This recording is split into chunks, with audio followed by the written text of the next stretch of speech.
My name is Steve Golson. I'm here to talk about the Atari 7800 at General Computer in Cambridge, Massachusetts. So, let's see if my remote works. Is my remote going to work?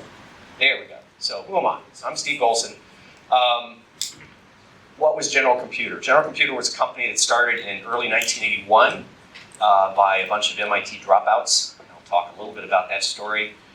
When did it happen? So we're talking 81 through 84 into 85. The company actually had another life after that, doing Macintosh things and the first set-top box, believe it or not. So, but we're going to talk about the early days in video games, particularly our work with Atari. Why it matters? Because it was an insane amount of fun. That's why it matters. And we did about $750 million worth of product over a few years for Atari and Valley Midway, and so we were pretty successful at what we did. So that's we'll get right to it.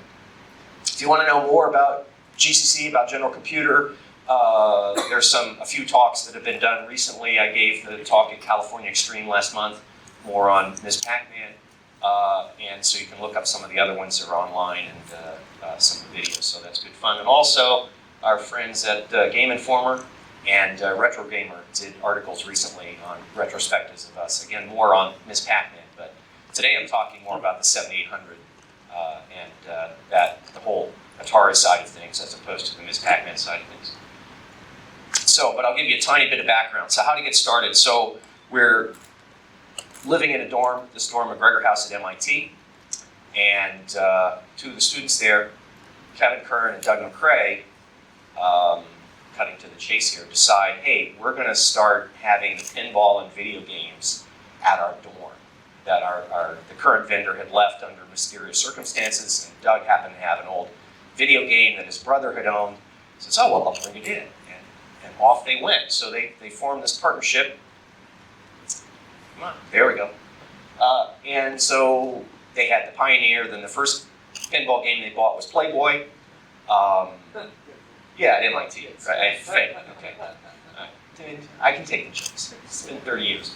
So, and then other pin games, and then they branched out into Fire One was the first video game that they had, which was quite exciting. Finding all the dirty words you could put in the high score table, that was fun. And Star Castle ripoff. I'm not sure what order these came in, but at some point they got Missile Command. This is early 1981. Missile Command was a big hit at MIT, let me tell you. End of the world, nuclear war, explosions, missiles, rockets, it was really cool. They had 3 of them. By this time they'd expanded into other dorms at MIT. And I was probably their first employee, even though there was no official company yet, because I took over the job of maintaining some of the machines at the dorm we were in. So they had 3 Missile Command games. Well, the revenues dropped off dramatically with Missile Command as the players got to be good at it.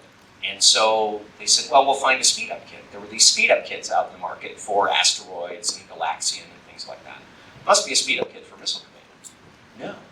Call out, no, nobody could do it. It turns out Missile Command, very sophisticated game, and the little hack shops that were doing these simple speed-up kits couldn't figure it out. Well, Doug and Kevin said, gee, you know what? Hello? Here we go. Back up. Oh, okay, there we go. So they said, hey, we go to MIT. I bet we could write an enhancement kit for Missile Command. So in March, they started up a company. We could not think of a better name. So for just sort of placeholder purposes, well, we'll just call ourselves General Computer. Sounds impressive, you know, because there's General Electric, General Motors, and we'll be General Computer. Okay. So that's started during spring break of March 1981. And we started working on our enhancement kit, which we call Super Missile Attack for Missile Command. Here's Chris Rode, artwork on the Missile Command at our dining room in Brookline, which is where we were living at the time. Just between Chris and the Missile Command, you can see the GenRad 6502 development system that we bought for about $25,000 with a loan from Doug's mom.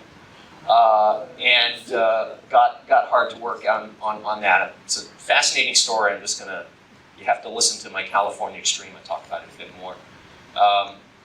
There's Kevin Curran on the left and Doug McRae on the right taking a nap. And this is sort of state-of-the-art development. We have our TRS-80 in the back with the 8-inch floppy drives and the daisy wheel printer. Who is that guy in the back? Hi, it's me with more hair. Hard at work on the hardware design for what became Super Missile Attack. If you look behind my corner, over my shoulder there, there's the whiteboard, and it says our first ad is going to run May 11th, so we'll start getting orders on May the 12th, and that means our software freeze will be May 19th. Sort of typical software development. You freeze after you got your orders. Here's the board. I did the hardware design and the board layout for it. And it plugs into your missile command cabinet like that. And where's our ad? There's our ad. Full page 4-color ad with an 800 number. You've never really lived until you have a nationwide 800 number that rings in your bed. Get orders all night long. So everyone loved this kit. The arcade owners loved it because it was $300 instead of $2,500 for a new game. We thought it was great that we sold 1,000 of them, $250,000. That's pretty good for a handful of MIT dropouts. Who could possibly not like this?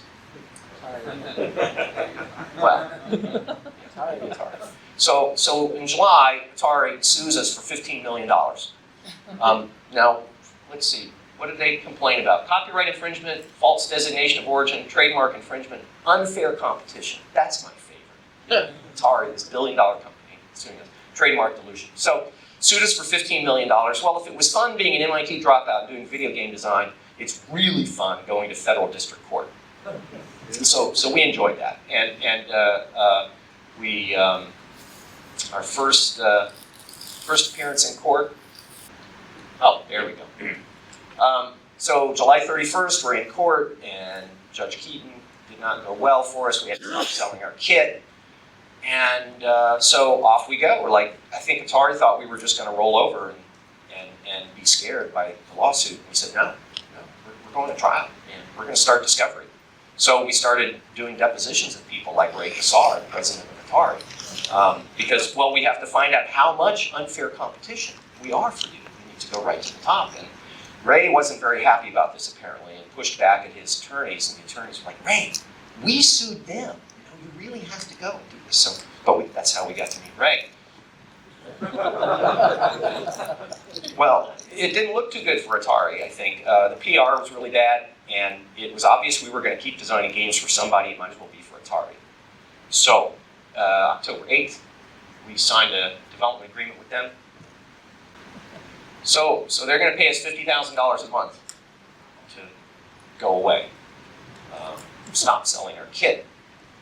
And they dropped their suit with prejudice, and that's all anybody knew that was public, was that they had dropped their suit. And so we looked like golden boys, like, oh, we're the guys who got Atari to drop their lawsuit. Nobody knew that we were actually developing a product for them. And I don't think Atari may not have expected us to develop a product for them. I think they thought we were just going to take the money and go sit on a beach somewhere. But we thought, oh, cool, we're just going to keep working away. Meanwhile, the whole lawsuit's going on this summer. Meanwhile, what are we doing? We were still working on another kit called Crazy Otto for Pac-Man. So all summer long, we're working on this kit. And if you recall the fine print in the previous slide, that we had to have the permission of the manufacturer to sell a new enhancement kit. And so we played a little scam on Midway, convinced them that we were about to market the kit, even though we were not allowed to. And so Midway,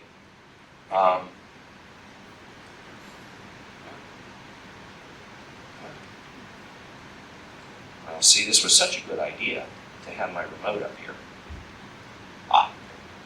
So we signed an agreement with Valley Midway at the end of October. So this is pretty cool. Now we're MIT dropouts, and we have contracts with the 2 top video game manufacturers in America. This is the Crazy Otto kit, which got a name change and came out as Ms. Pac-Man, which maybe you've heard of.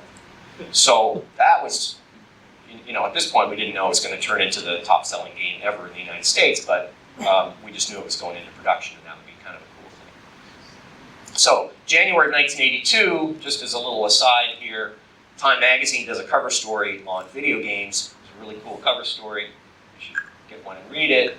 And there's this big 2-page spread that opens the article, and there is our Crazy Otto.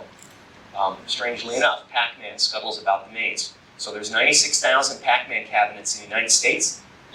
3 of them have been converted to Crazy Otto and are out on playtest, and that's one that the photographer picks to take a picture of. So this has been famous for 30 years. Where's Crazy Otto, the mythical Pac-Man plague? So we start working on video game stuff. We have video game ideas. We're going to start working on video games. Ray Kassar, president of Atari, Manny Gerard, who's president of Warner Communications, come to visit in early February because Doug suggested, hey Ray, you should come and recruit at the Sloan Business School. So he's out doing interviews. And he comes one day and he brings Manny the next day. We do a big show and tell, hey, look what we're working on. We're working on this, we're working on that. What are we working on? We have a new video game called Fireman. We're working on Food Fight. We're working on Molecular Magic, which is what became Quantum eventually.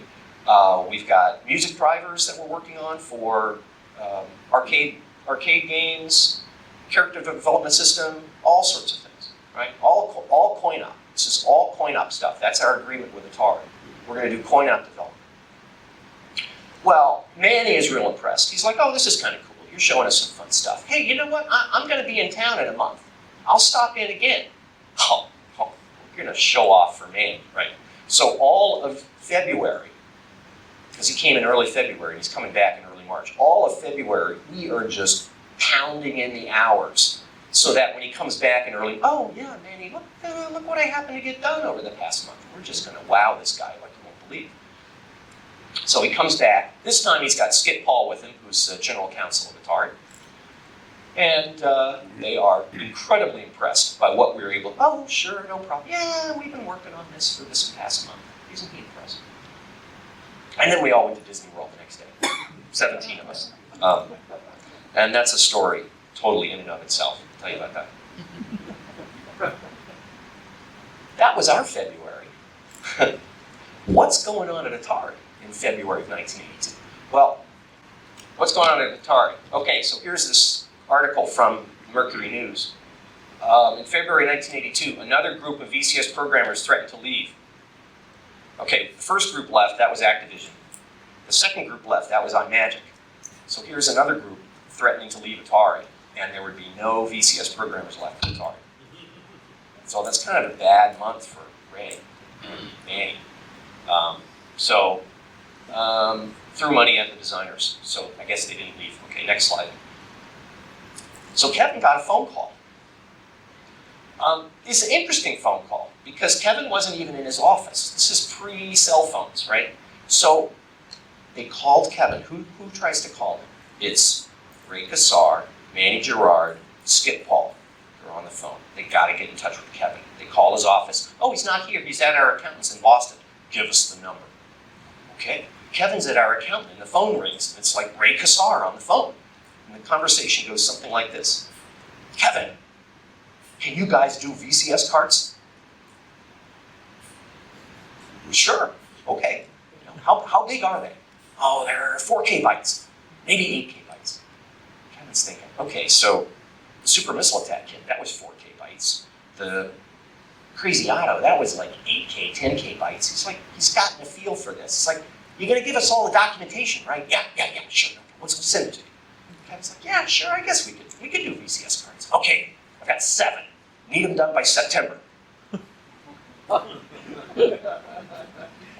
Kevin's like, how long could it take? It's 4K bytes. How long is it going to take? He's like, sure, okay, we can do this. So they negotiate the deal right over the phone. How much do you want, Kevin? It's like, I don't know, $75,000 a card. Okay, all right. Oh, plus 3-4% royalty. Yeah, sure, no problem. Boom. The money arrived in less than 24 hours. Boom, $500,000 into the new bank account, right? Oh, sure, okay, I guess we're doing VCS cards now, right? So this is how we got from coinop to doing VCS, and off we get. Who knew how hard it was going to be? So we got the documentation after we got the money. So the throwing the money was seriously true. Okay, next slide. So we start working on 7 different cards altogether. Some of I can't recall exactly what order things went in, but certainly Ms. Pac-Man. We said, well, we're going to do that one. That's our own game. We'll do that one. Combat 2, which actually never came out, but we did that. Galaxian, interesting story with Galaxian. And Rubik's Cube, which got a name change. So next slide. Oh, here we are playing Warlords. Yeah, it's amazing how fun that game was when you had 4 people playing. And you see the cube there, the Rubik's Cube there. Next slide. Here we are doing development work on the GenRad system. We got many GenRad systems, but this was pretty typical for the development environment. Next slide. This was actually a shot from our recruiting brochure. So that's Mike Horowitz, who worked on his Pac-Man with me, hard at work with, again, the GenRad on the left and his Sony TV. Next slide. And there we are doing some music and some prom programmers and things, but this is sort of typical development environment for that time at GCC. Next slide. So June of '82, we had a brainstorming meeting. This was one of several, but this is a brainstorming meeting from hosted by Kevin. Next slide.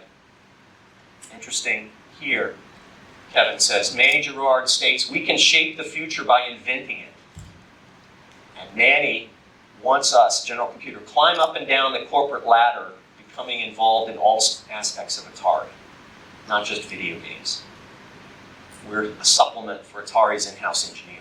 So we're all of a sudden, we're like Manny's golden boys out there in Cambridge. We're like, cool, okay. And whatever we can generate, they're going to take it and run with it. So next slide. One of the ideas at the meeting, hey, develop a new base unit to replace the VCS. 5200 had already come out, I think, at this point, and was not, I mean, it was a beautiful machine, beautiful graphics. It lacked 2600 compatibility. And, who knew that was going to be killer? But it really was. So, next slide. In September, right on schedule, we delivered to Atari. And there were others that leaked in. Ms. Pac-Man, I think, had already shown up. We'd already delivered that one. But we were able to do this. We were able to ramp up employment. We hired new people that spring, and off we went on this VCS development. But notice at the bottom, proposal for VCS extended RAM cartridge. If you start programming the VCS, you start realizing how limiting it is. Is that a polite way to put it? Limiting? Okay, yeah, you've done it, right? 128 bytes of memory, of RAM. But as our programmer said, no, don't think of it that way. Think of it as 1,024 bits, because each bit was precious. Bit 7 was the most important, because you could test it in one instruction. Anyway, so we started this, well, what can we do to VCS to make it better? Add better RAM, better something. We already got bank switch ROMs. What could we do to it to spiff it up? So that was extended RAM cartridge. Next slide. Thank you. Thank you for doing the slides, whoever you are back there. So here's mid-September. We have an idea for an extended RAM cartridge. This got taken off to pitch to Atari. Next slide. We had an idea for what started to be called superchargers at the time. So a spiffy something that plugs in and basically augments all the VCS, and then you would plug a cartridge into that. So here you can sort of see ROM and RAM and processor and stuff that's going to plug into the VCS, and then you can plug newer cartridges on top that have much more capabilities. Next. October 18th, we get a visit from a company called VLSI Technology, VTI, which is one of the first of the custom designed silicon that is sweeping the industry, revolutionizing chip design in the industry. And they had come in during the summertime, and they came in October and pitched us again. And look, we're really ready to go. We're getting our tools. We're running these design classes. Really? Tell us about these design. Yeah, we got these 4-week design classes. You come in and you figure out how to do, teach you how to do chip design and teach you our tools and do a test chip. It's really cool. Oh, that's really nice. When does the next design class start? Oh, well, actually, it started today, October 18th. Oh. Steve, Kevin, Steve, get on a plane. 3 hours later, I'm on a plane to California to be there for 4 weeks. Next slide. This impressed VTI people to just no end. I mean, they thought they were a fast-moving company. And here they got a load of us. And I got to go because I was the only one who really did not have a project I was working on at the moment. I was which was lucky for me, and I've been doing chip design the rest of my life, so it's kind of cool. So there I go off to Milpitas for a month to learn how to do chip design. I get the VLSI religion, how to do chips. This is amazing. It's really cool. You can do neat stuff. Next slide. So November, I'm back from the class, and we start, I'm going to teach everybody else. I'm going to spread the wealth and teach people at GCC. We've got tapes, videotapes that they can run and teach them how to use the tools. So there we go in November. Next slide. And we got this cool idea called Spring. I can tell you, not on the mic, how we came up with the name Spring. But Spring was life after Pam. Pam was 5200. And so we were like, what are we going to do? What could we do that would be after Pam? So we had this idea for Spring. It's got my name on it, but that's basically because I typed it up. It was a collaborative thing. Next slide. So Spring was going to be a really spiffy home computer / game playing unit. If you ever heard of the Mindset computer, it actually is very similar to how the Mindset worked. But it's 8186 based, and it's going to have really cool graphics, and we're all sprinkling it with these custom chips that we're going to design. We're all learning how to do this custom chip stuff. So custom line RAM, and a custom playfield controller, and custom sound chip. It's going to be cool. So this is the idea for Spring. Next slide. In January, I start running this design class at GCC. Next slide. And our Spring proposal keeps going. Now it's a little more fleshed out by mid-January. And we're gung-ho. We're going to build this machine. And Atari's going to market it. It's just going to be way cool. And there's going to be two parts to it. There's going to be a computer part, or you can buy it as a game unit and then upgrade it. It's like, we're ready to go. Boy, we were dreaming. I'll tell you. Next slide. Gumby was the sound chip for Spring. You get the joke. There was Pokey that was in the 5200, 400, 800, Pokey, Gumby. Yeah. So that was Gumby. Really cool sound chip. And then, you could, by the way, you could use it in coinop. Wouldn't that be nice? Next slide. The Q chip was going to do the playfield controller. Next slide. But then, how did this come up? We're busy working on Spring. We should do something in the meantime, just to help out the poor 2600. What do we call it? Well, TIA plus. Yeah, we can hack something out here pretty quick. And the joke was we were going to call it the pre-Spring Fling. That was the name of a dance at MIT a couple years earlier. And so I thought that was a joke, because we'll get this out the way, and then we'll get back to Spring that we really want to. So what was TIA plus going to be? Next slide. So it was important to retain 2600 compatibility. So, we'll just take TIA and we'll add more players to it, right? Player missile. Two players isn't enough, we'll add more players. But then you realize really quickly that trying to maintain compatibility with TIA was just going to be a nightmare. I mean, the programmers were doing such bizarro, freaky things to it. How are you going to make sure that you are 100% compatible with all the 2600 games out there with an upgraded TIA? So very quickly it was, we'll just forget that. We'll put a TIA on the board, and we'll do our own chip, our own graphics sound chip. And when you're running 2600, you use TIA, and when you're running the new stuff, you use ours. So that's how we ended up with design a whole new graphics plus sound. How long could this take? We'll just hack this out. And it was going to be scanline based, use a line RAM, which is how coinop games worked at the time, and how Spring was going to work. It's not a bitmap, it's a single scan line of graphics, which has a lot of advantages to it, and it stays pretty cheap. So next slide.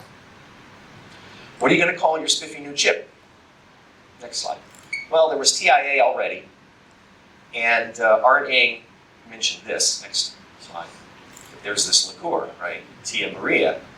And the goal eventually, we'll do a combo chip. We'll take the TIA and we'll have the Maria and stick them together. And so, next slide, our code name was Maria. Actually, we had two code names. Next slide. Inside of VTI, they had to have a different code name. So the VTI side of the project was called Ginger. It started with a G because of General Computer. And inside General Computer, we called it Maria. So you'll see both mentioned, but to us it was Maria. Next slide. So Maria, basically, it had a double buffered line RAM, so you have one line of video that's getting clocked out while you're loading the next line. Automatic DMA with a display list, what should I put on this line? So it automatically DMA into it for you. It had sound, it had really cool sound. It used the same color phase shifter and the same sync as TIA because, again, we wanted to, eventually we said, well, we're going to combine the two chips and we want to be able to combine those two, use the same things. VTI already had a TIA compatible color phase shifter. Gosh, how did that come about? Well, we didn't find out until we took apart the ColecoVision VCS adapter and had a VTI logo on it. Oh, that's how you came up with it. You did it for them. So, all right, next slide. So what's the whole system? I don't know how we came up with the 3600 was going to be the name of it.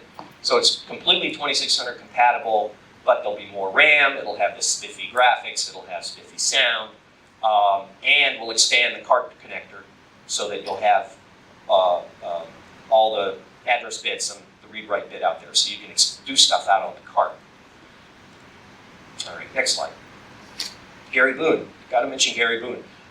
Gary Boone actually is a legendary guy that you've never heard of. He did the first 8-bit microprocessor ever at Texas Instruments, the first microcontroller ever at Texas Instruments, and he was a consultant at this point. In VTI, they were kind of scared that we had taken their design class and actually believed it, that you could actually design chips like they had taught us, which wasn't quite true. And so they said, we need someone who's in the industry who can keep these flaky MIT kids in line, somebody with experience. So they hired Gary Boone. He was working for VTI as a consultant, and they brought him in to basically manage the project and make sure that the chip got out the door.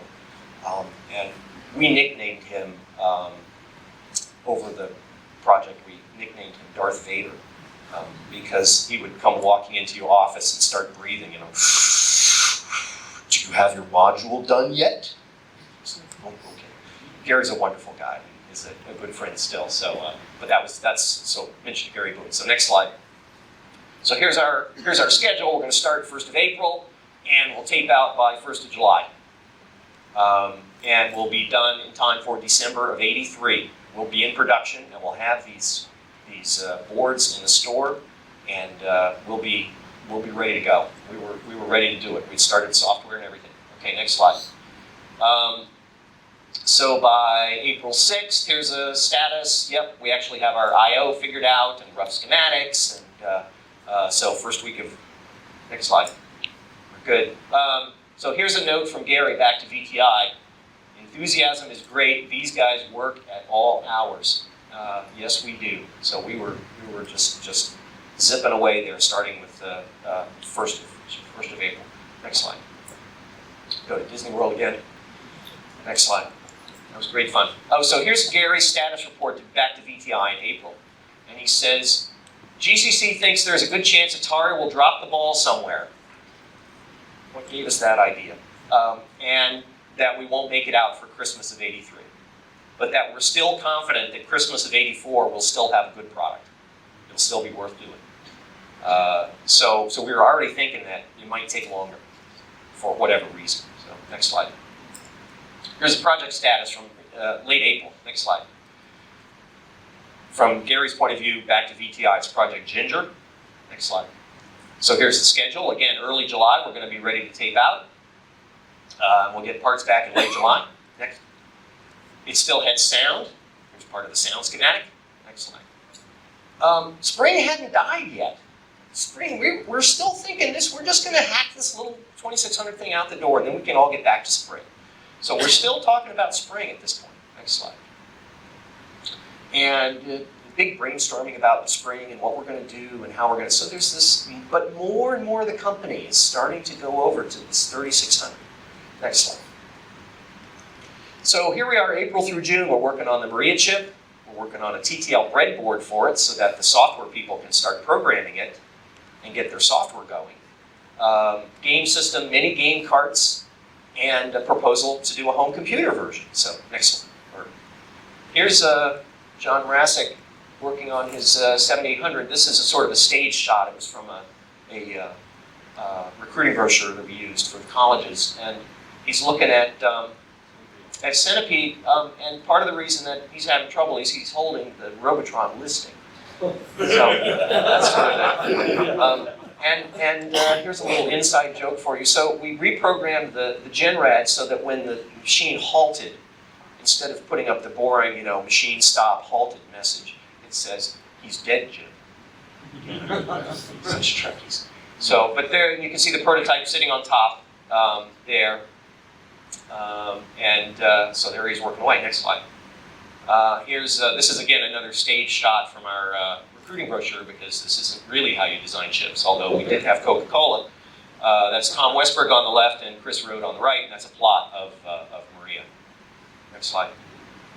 This is the Maria Development Lab, so all of those little keyboards, those are Genrad systems for Maria development. Next slide. There's our fish tank, lots more. And this must have been like Sunday morning with nobody around. Next slide. There it says Maria on the screen. You can sort of see on the screen there. But this is a development environment for the software people. Next slide. And if you're doing games, you have to have the actual coinop version of it, right? So we had a wonderful collection of coinop games that we would use for just goofing off, but mainly for actual game development. If you're going to do a port of a game, you got to have the real game there. Next slide. Here's pretty much the whole company there around our fire pole. That's another fun story about the fire pole. I could tell you another time. Cambridge building inspector did not want us to have a fire pole. He thought it was a safety issue, and we had to go to court with him. And as you can see, we ended up with our fire pole. There we all are. Next slide. Some shots of, this is what we called our fire pole meetings every week. That's Kevin Kern on the left, holding forth on what's going on in the company and in the world and in the industry, and we're all sitting around listening to what he has to say. Next slide. Another shot from further back. You can see our glory wall there with the photos of the various products that we'd worked on that had already shipped, and more of the Genrad, ubiquitous Genrad Contron development systems. Next slide. Fun on the fire pole. You can go down, and you can go up too. People climbed up with stuff. So next slide. There's one of our vaccines that we did the chip development on. Milo and Opus were the two VAX names. Next slide. And that's the building we were in, 215 First Street in Cambridge. It was an old publishing building, and we had space inside that, so it was this wonderful old warehouse place redone. Next slide. So that's middle of 1983. We're working away, and we're nailing down the design of Maria, getting ready to shape out. There's all sorts of programming documentation. Next slide. Got to have a part number for your chip. Well, what are we going to use for our part number? Gee, I don't know. What could we use for inspiration? Next slide. Yeah, again, we're, techie guys. What's that number over there? Friendly Enterprise. So, next slide. We're not NCC, we're GCC. So we'll be GCC 1701. So that was the Maria part number that we came up with, and it's actually on the die. Next slide. Okay, so we taped out on schedule. At some point along the way, sound got dropped off, which is a real shame. Basically, it was a size of the die would have been really unwieldy if we had left in sound, and we said, well, we can still use the TIA sound, and you know what? We'll put a sound line out onto the cartridge so that if you put a sound chip on every cartridge, you can get better sound that way. So unfortunately, that's why 7800 games, except for a few, have cheesy TIA sound. But we did have a design for a chip, a very low-cost sound chip. We'll talk about that in a minute. The parts came back, they worked great. One missing depletion implant, which didn't really matter too much and was able to work. So we were thrilled. On schedule, everything works. Next slide. Except one small problem. Next slide. This is a famous quote from Tom Westberg here. It has become apparent the current Maria architecture requires too much CPU time. So Maria, as it was originally architected, could display an enormous number of objects on the screen, but it required too much of the CPU to make it work. It was very VCS-like in that it required a kernel, and it it required you to be synced up with the scan line. So every scan line, you had to set up the display list for that scan line, and then Maria would go and do the DMA all the objects in, the graphics, and DMA them in. But you're spending a lot of time making sure those display lists are hooked up. So, okay, well, we'll modify it a little bit, and we'll have a display list. So you can set that up, and that gives more time for Maria. We'll automate this a little bit more. So that was the idea for Maria 2. And all right, we'll crank this out and get it out. At this point, December of '83 for product is starting to look a little bit iffy, but next slide. So Maria 2, available CPU time has greatly increased. And it was somewhat compatible with the existing software that had already been written for Maria 1. So all the graphics, all that sort of stuff was the same. The kernel went away, which is a good thing. Next. So we started on Maria 2 with the goal to be done by September 16th, and we made that as well. Next slide. So 1702, this is, again, a July statement. We told VTI, and they said, yeah, fine. And notice the number changed. It's now 1702 is the part number for this chip. So off we go. Next slide. Oh, hard to read. So some of the changes, we had a big list. Well, what do we need to change to get from 1701 to 1702? So the 1701 guys are trying to bring up their silicon and make sure it's working, and they could use it for software. And a few of us went off and said, well, we'll make these changes to make 1702 and get it out by September. So next slide. So proposals now for, well, can we make this into a home computer? Basically, can you sell a cartridge, which would be a home computer with a keyboard, make it work? So next slide.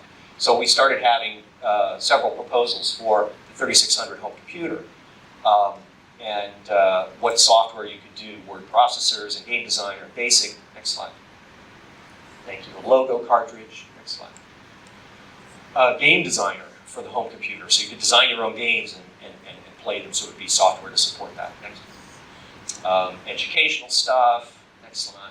A word processor. Next slide. So we were really thinking about computer stuff even at this point in mid '83. An adventure game. So like a text-based adventure game.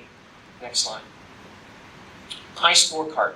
So this was a great idea. So the idea is that everybody boasts about who's got the highest score.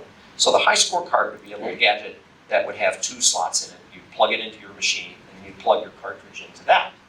And it had RAM, it had a battery, and it would keep track of your high scores, like for 70 games, something like that. So you could keep track of your high score, and then take your high score card over to your friend's house and say, I've got the highest score. And then they would plug in their game and see who could get the highest score. So this required every game to be written to use the high score card. So we were setting standards and figuring out how this would work. So next slide. 2 more critical things, or 1 really, but we used 2 names for it. We had a real problem trying to figure out, so you're going to plug in compatible cartridges. You're going to plug in a 2600 card, or you're going to plug in a 3600 card. And the base unit has to know the difference, because everything's going to change when you're in the new graphics mode. Somehow the base unit has to decide. So we looked for ways, are there ways to determine whether a piece of 6502 code is for 2600? We looked at all these different ways to do it and figured out there was no reliable way. So we had this idea of doing authentication or encryption. So it's using a one-way trapdoor function. You calculate basically a glorified checksum on the machine in a way that's very difficult cryptographically to break. And put a signature on every ROM. And the base unit would be able to look at that signature and says, oh, this is a ROM that I like. This is a 3600 ROM cartridge. I'll lock myself into 3600 ROM. So every time the machine boots up, it looks and decides whether you're going to only get the 2600 stuff, the old TIA, and then Maria will be hidden from you, or whether you'll be allowed to see the Maria and use the new things. So that was kind of clever, and also this would be useful because it's totally controlled who could write cards for the machine. Turns out the Atari people were not real thrilled with that. They were very, very concerned about antitrust issues. And so they did not want to use it for that capability, but we thought it'd be great. It's like, yeah, we want all of it. all the market for this. So next slide. Different graphics modes, so it's all getting settled. The new graphics modes. This is what, September. This is my note here. Next slide.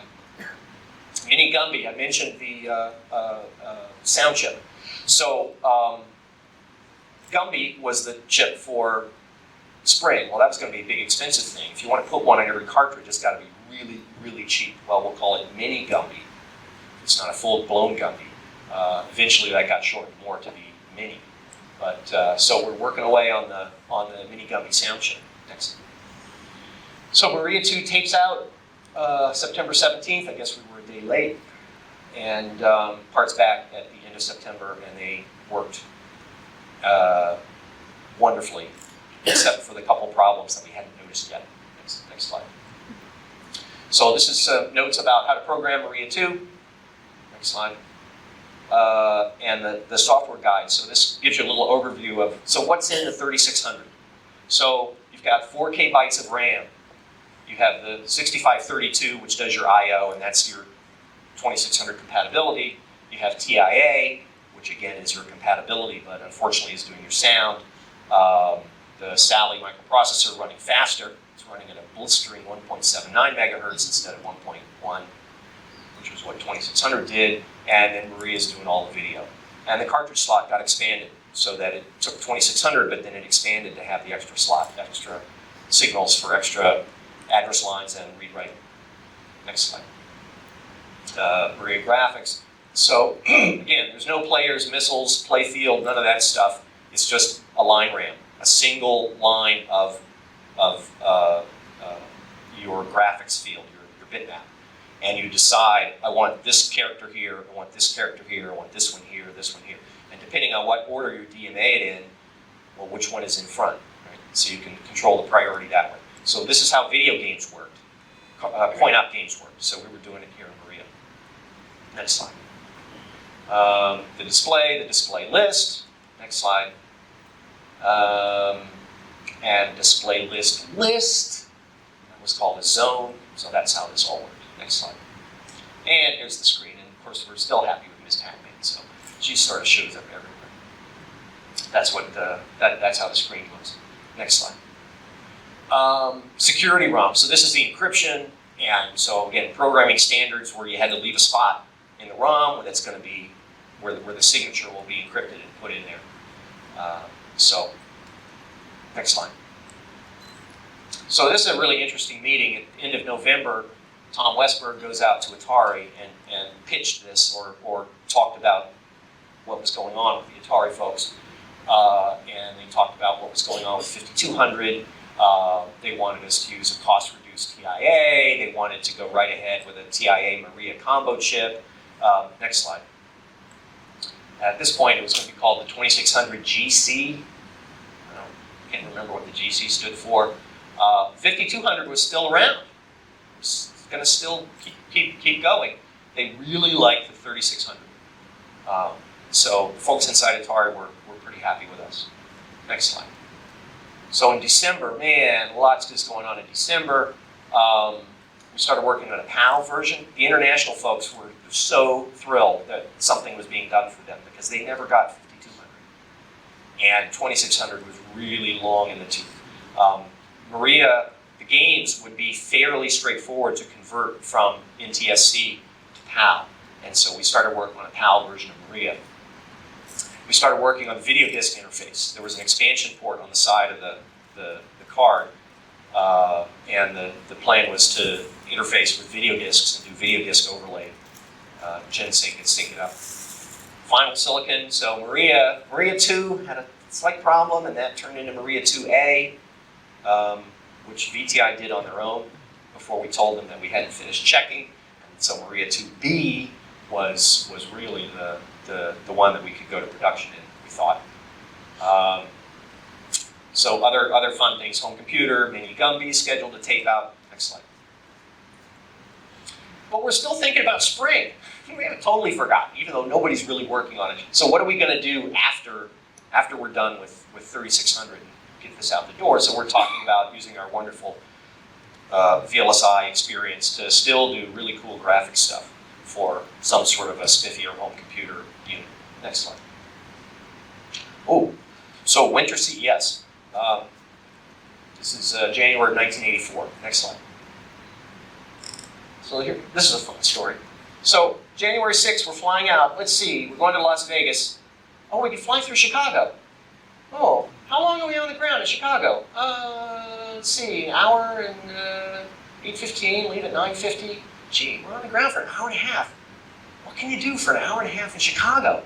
Jonathan Hurst, gosh, I know this really good pizza place. Next slide. So, you have just enough time. This is, before all the security stuff in the airports, right? You have just enough time to dash out of the airport, get in a cab, go to your pizza place, get pizza, come back, get on the plane, big stack of pizzas, walking on. Flight attendant, do you have any napkins, please? So here we are. That's Kevin Curran chowing down on pizza on our flight to Las Vegas. Next slide. That's Keith Sawyer. He's now a professor at a prestigious university in the Midwest. And Alien Wells on the right there. Next slide. Let's see. Doug McCrae on the left. Josh Littlefield, Betty Ryan, who did Quantum, by the way, and Mike Horowitz, who did Miss Pac-Man, by the way. All having pizza. Next slide. Who else do we have? Oh, that's Patty Goodson in the middle, one of our first employees who did sound development for us. She was a professional musician. That's her brother Pax on the left, and Alan Hodgkinson on the right. So off we go to Las Vegas. Next slide.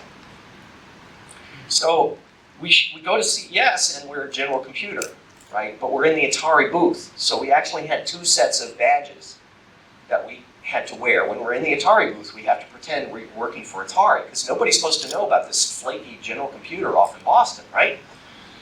So we had all these rules about what you're allowed to say when you're in the booth and you have your Atari badge on and you're doing things for Atari. So next slide.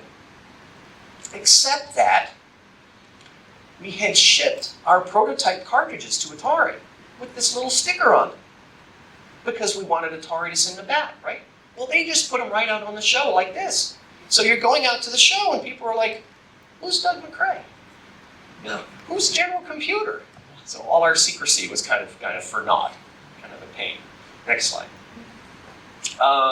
This is the Atari wall at Winter CES. Many of those cartridges were done by us at General Computer. Because in addition to 7800, well, see, I said it now, 3600, we were still working on VCS, we were still working on 5200 CAM, so we were doing an enormous number of games in addition to the 13 new ones we were working on for 3600. Next slide. Oh, here's a funny story. So, Activision had 2 games, Robotank and Enduro. And I'm not sure when I think they first showed them a year earlier at CES. And they were prototype early things, Robotank, And we got to see them, because of course they're on show. You're not gonna ship this for a year? It's like, dude, we'll have Battlezone and pole position done by then. So that's what we did, because we had the name. Atari had the name Battlezone, Atari had the name pole position. And so we scurried back to Cambridge and went ahead and had those out by January CES. And one of the Activision people saw that and said, I guess you'll have Pitfall 3 out pretty soon. Whoa. It was fun. It was, you'd go over and these VCS programmers, you could look at somebody else's game and you could sort of tell how they did it because there's only so many tricks you could do, right? And so you'd come over and look at, oh, okay, I see how they did that. Oh, all right. Galaxian was the impressive one, though. Galaxian impressed everybody because they came up with a trick. Our guys came up with a trick that no one else had seen before. And so if you look at Galaxians, it's really pretty amazing. Next slide. So January, the munitions control board, who the heck are they? Well, it turns out that if you use encryption in any form whatsoever, you've got to get approval from the munitions control board of the United States government. So we had to go to them and say, really, it's games, okay? It's like, we blow up cities and stuff, but that's as far as we go. We started working on the Lucasfilm games. Ball Blaster was originally, the code name was Topsy Turvy.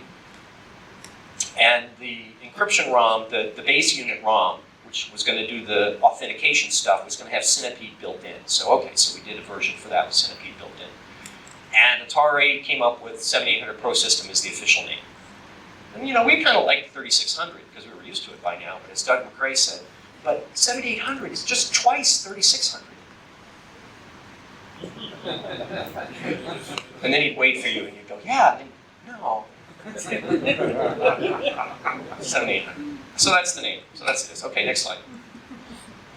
The chip, we signed acceptance. Finally, it's done. See, it's 1702B. It's not quite the last one. Next slide. And so we had these game standards documents for the user interface and a high score display and interfacing with the high score card. Next slide. And two things at the top. Region verification. I don't know if any game unit had done that before. Did 5200 have region verification? Or were we the first ones that did it? So basically, what's that? Somebody? So that 5200 did it, or 7? Okay, 78, which I thought is kind of cool because then DVDs do this now, right? So the idea is there was a single byte in there, and depending on the base unit, we go and look and say, oh, okay, well, what's your byte? Am I allowed to play your card? And so this allowed you to do marketing. You could have NTSC versions of the 7800 in various countries and carts that, well, your cart will only play on a system that was sold in Japan or whatever. So we had this region verification. I don't know whose idea that was. And then there's the encryption region for so you had to leave space available to get encrypted. Next slide. Mini Gumby is working away in February. Next slide. The great color flip disaster. So this was the one bug that took the longest to chase down.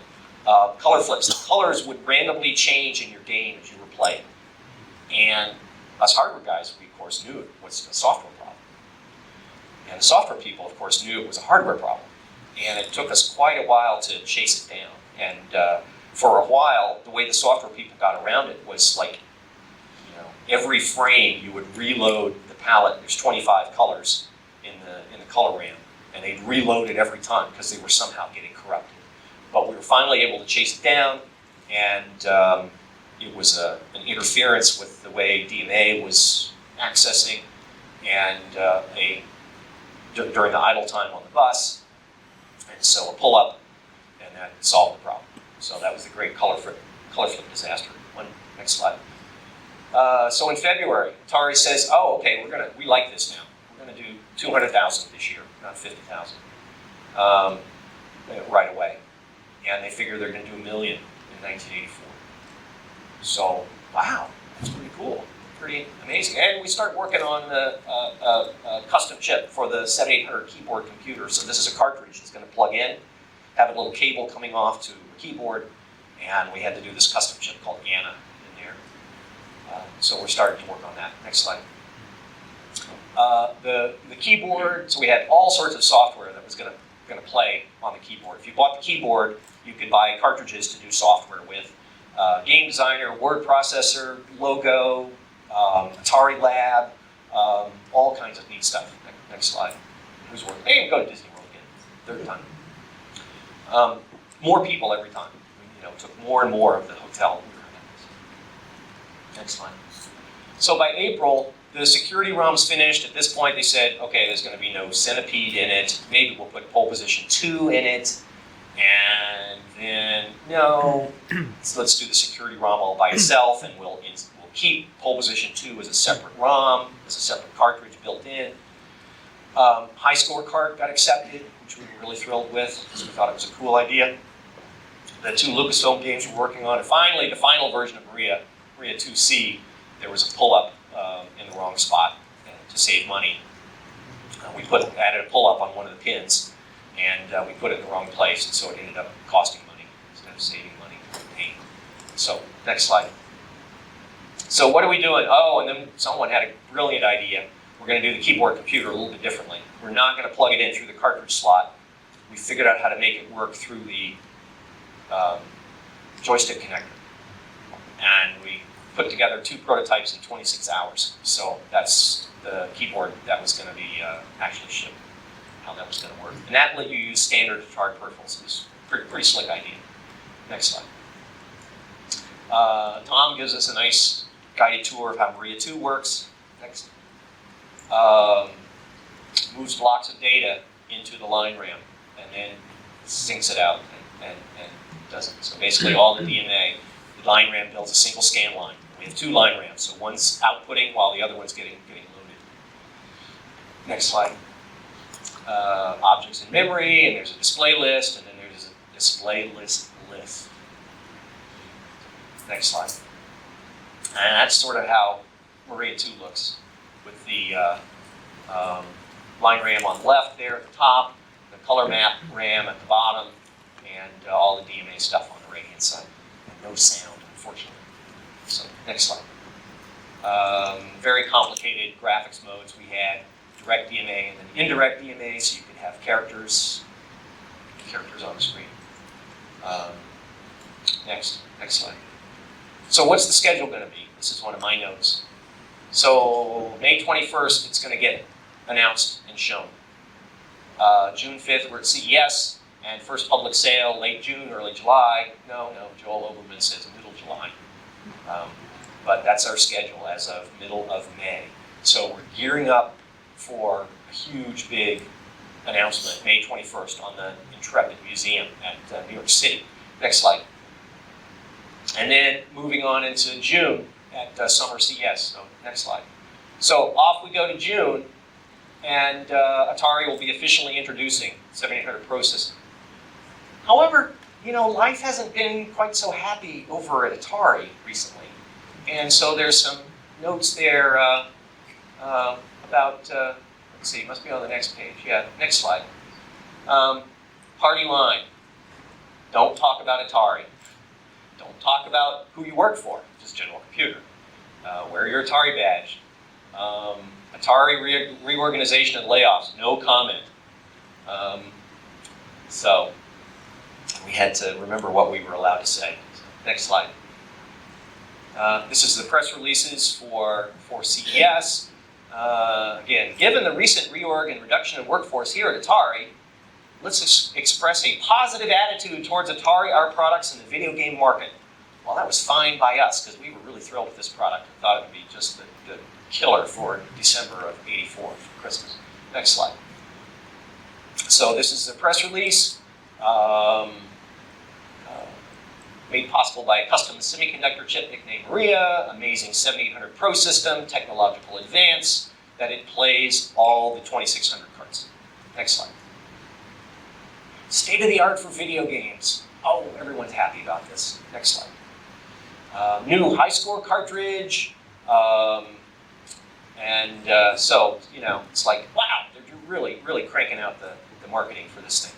Next slide. Computer keyboard, and everything that's going to be available for the computer keyboard, telecommunications, typing, word processing, science, Atari Lab. Does the light in your refrigerator really go out when the door closes? It's an Atari Lab. Pretty cool. Next slide. What could possibly go wrong? Can you imagine what could possibly go wrong? Next slide. Jack.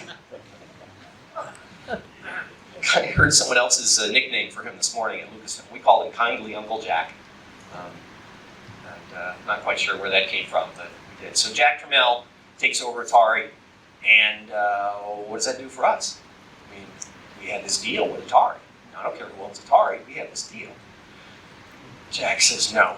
Next slide. Business is war. Famous quote from Jack Tramiel. I had some more interesting quotes from Jack Tramiel.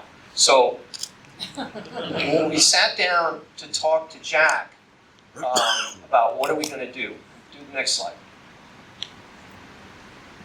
So the party line has been that Jack came into Atari and said, we're getting rid of video games, all we're going to do is computers. Well, he was actually willing to bring out the 7800, but at this outrageously low price point. He said, well, we're going to retail it. We're not going to retail it for $150. We're going to retail it for $50.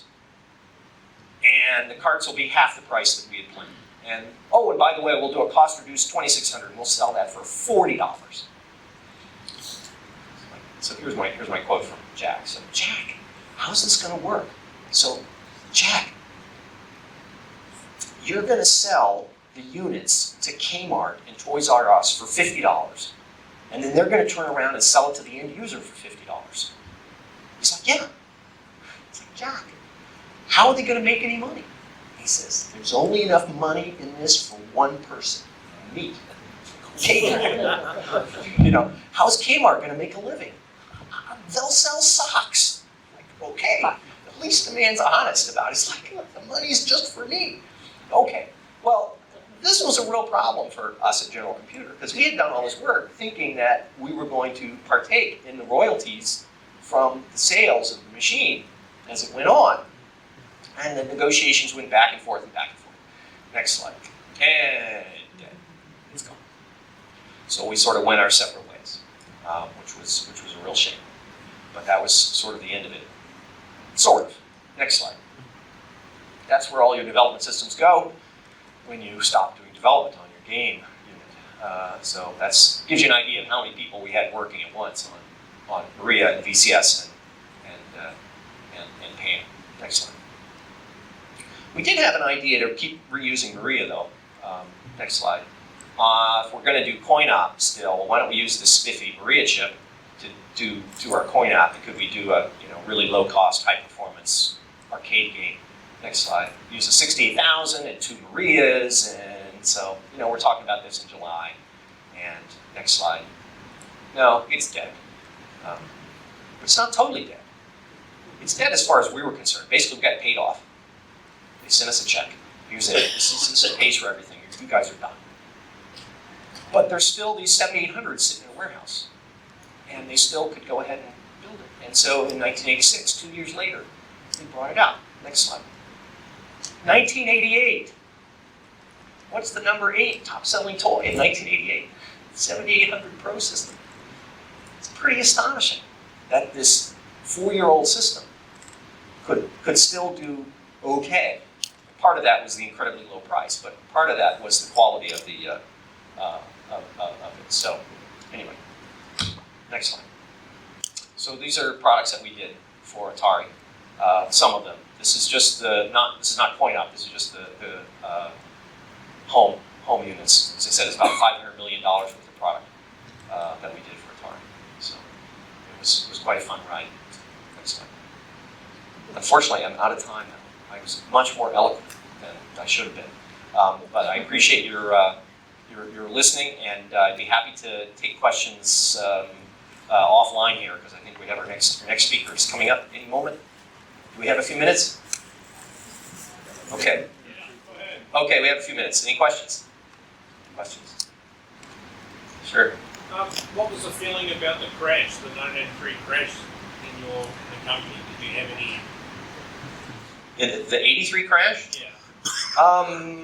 Yeah, it was disappointing. I mean, 83 did not affect us as much as 84. 83, we were churning out really good product. And so we said, what we are doing is wonderful and amazing and is helping to save what of Atari we could. So we were just like, get everybody else out of here and let us keep going. Everyone else, not meaning Atari, meaning, Milton Bradley and all those sort of folks. So, I mean, it was annoying, but we were pretty well insulated from that. But then 84 happened and we were really toast. Yep. How far did the Atari 7800 of Russ Doc was making before it got canceled? I don't know. I mean, we were playing it. I recall seeing it, but I don't know. Not nearly. I mean, obviously, Ball Blazer made it out eventually. It was ready to go by mid '84. So I couldn't say. I don't recall who that was. So we're here. Yep. If that scenario had changed and if the 7800 had come out in 1984 at the price Tramiel, the $50, what would you see happening, and how would you see that affecting GCC? Well, so the question is, what if it had come out in 1984 as planned, even at Tramiel's price point? Boy, it's fascinating to think of those what-if games, isn't it? I think at that low a price point, it might have been difficult to sustain it because how do you get developers to do work designing cartridges for you if they're not making enough money? But I think could always get around that. I think that it would have been a huge success. I mean, you look at what happened the year after that when Nintendo brought the market back. It's like people had this lack of imagination. They did not realize that there would be a whole new crop of 8-year-olds coming in ready to buy video games. So I like to think that it would have done really well and would have given the NES a real run for its money, at least early on. But who knows? It would have been much more happy at $150 price point, but that wasn't going to make it. I mean, if it truly had come out at $50, that would have helped it to be very successful as well. What did NES sell for when it came out? So, who knows? 30 years ago, yes. Were you guys aware of the Famicom when you were developing this? Did you alter the design? We were aware of it. I mean, we had traveled to Japan to see what was going on over there. I'm not sure if we were aware of Atari and those negotiations. Kevin and Doug might know, but I mean, Atari was talking to everybody, so it wasn't surprising that we were talking to Manny Gerard, right? That's what mattered, and so that's it. Yep. This isn't so much a question, but I'm asking for a comment. One minute you guys are just working on this upgrade kit. Yeah. And so very quickly, practically you are Atari. Yeah. Your heads must have been spinning. Oh yeah. Yeah. You left out the Ms. Pac-Man part. Yeah, Um, Yeah. So by mid '82, man, we are just like, what could we possibly do that's better than what we're doing? Because we have the #1 coin-op game that we generated, and we have this. Royalties off of all that success? Oh yeah. Okay. Yeah. Still to this day, yes. Yes, that's another. I told that story at California Extreme, but yeah, Ms. Pac-Man still pays the rent. But yeah, in '82, man, it was like this could not get more magical. That the work we were doing and getting paid to do this, and knowing that Atari was happy with what we were creating. I mean, there were certainly political issues inside Atari. It was very political, and we played those games better than most, I think. It was wonderful that we were, as engineers, were working directly for people, Kevin and Doug, who were themselves engineers and understood engineering problems and how to deal with things, and yet they had Ray Kassar on speed dial. And Ray looked at them as a fellow CEO, not remembering that they're 24-year-old dropouts. And so that made lots of things happen, that you could go right to the top and avoid all the politics. So, yeah, we are out of time. So I'd be happy to talk to you offline. Thank you so much for your time.